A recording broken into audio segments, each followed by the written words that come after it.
Hi, I'm Liz Noteware.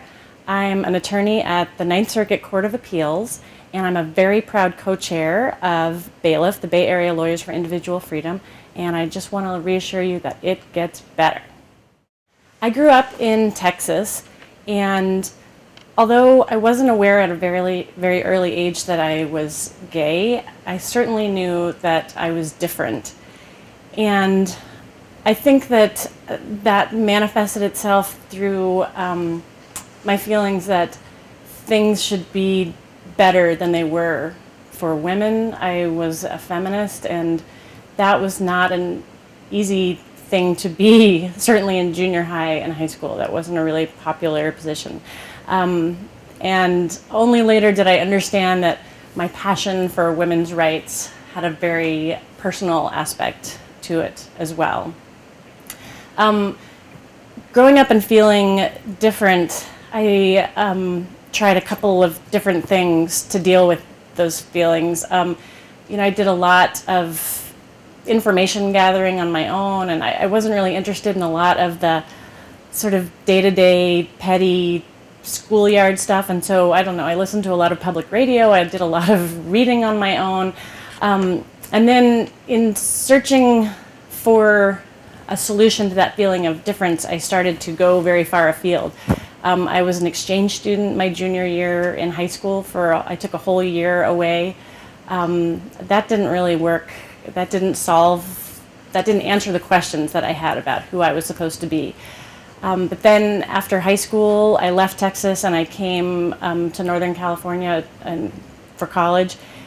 And even that still didn't answer all the questions. And it was only once I had graduated from college and I made it up here to San Francisco that everything started becoming clear to me. And I know that's a story that thousands and thousands of people before me have told.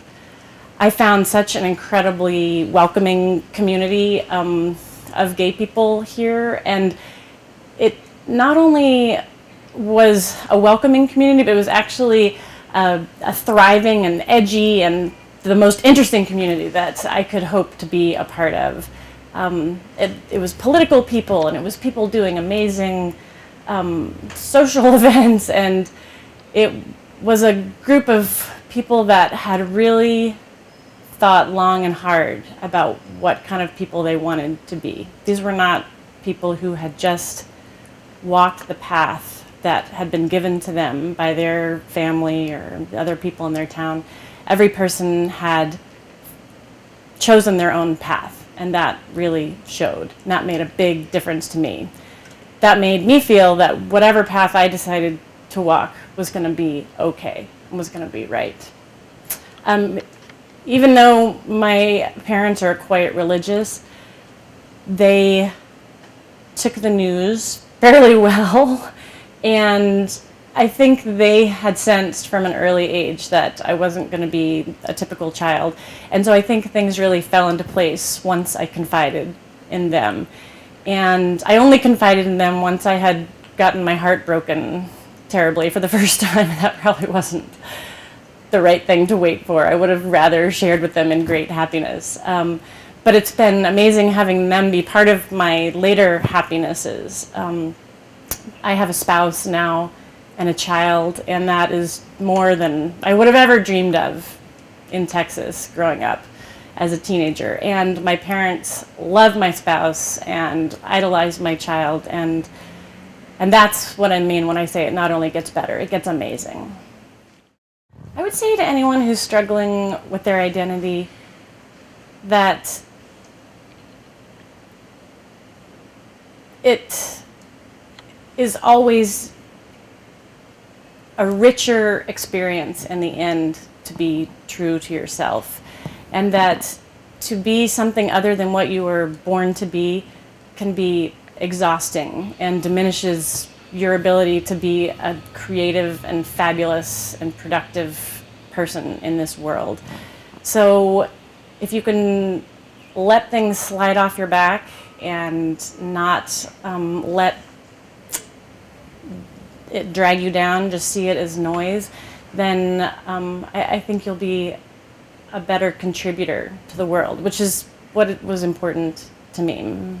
I really wanted to make a positive contribution to this world, and I can't do that if I let all of the negativity bring me down. When I think about what to say to people who are struggling with their identity, I want to say, first of all, have a sense of humor, because people said to me, Liz is a les when I was growing up, and you know what? It's true. And so any angst that I had about that growing up obviously was wasted, because it was absolutely true. So, sometimes some of the horrible things that are thrown at you, you just have to embrace and love. The second thing I would say to people who are struggling with themselves is that every single one of us has something to contribute to this world. And I do believe that every human being is a creative well that can make positive change and contribute to this world. And so all of the negativity that may surround you, you have to just let it slide right off of you and get down to the business of living your own life. And I want to reassure you that it not only gets better, it gets amazing.